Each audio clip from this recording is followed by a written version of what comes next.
Hi, it's Chester at Blue Pecan Computer Training, and in this video we're going to look at why in the new version of Excel you're sometimes getting this @ symbol in front of your formulas. Now the @ symbol indicates an implicit intersection. Now you get an implicit intersection when multiple results from a formula are reduced to one value. And this used to happen by default in older versions of Excel prior to Excel 365. So let me explain this.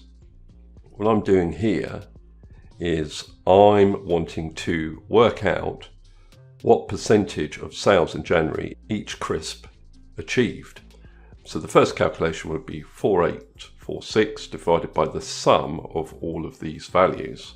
But you can see that in this formula here, what I'm doing is referring to all of these values rather than just one of them. Now when I press enter, I only get one result, but if I took that @ out in Excel 365, it would give me all results. And that was impossible without an array formula, Control-Shift-Enter formula, in older versions of Excel. If I put the @ back in, it only gives me one result. And that result is the result for this row. So if I said this value divided by the sum of these values,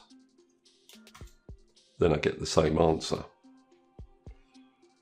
If I move the formula down to this cell, then it's going to return the result for this particular row. So if I said equals this divided by the sum of these values, I'd get the same result, 13%. So this is how implicit intersection works in older versions of Excel, and will still work if you use the @ symbol in front of your formula. Take the @ symbol out, let's put it back up here, and Excel 365 will spill all of the results. Now the same would be true with something like the index function. Now the index function will return an array of values if you enter 0 with either your column number or your row number. So I've entered 0 as my column number here. Now I'm only returning one result because I'm using the @ symbol there, but let me just show you. If I select the whole formula including the @ and press F9, you can see that it resolves to one value. But if I excluded the @ symbol and pressed F9, you can see it returns all of the results, because I'm no longer using the @ symbol in my selection to resolve to a single value. Let's just undo that.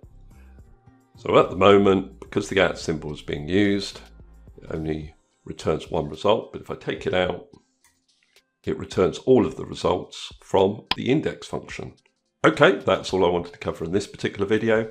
Hopefully that's useful. If it is, please subscribe, and I'll see you next video.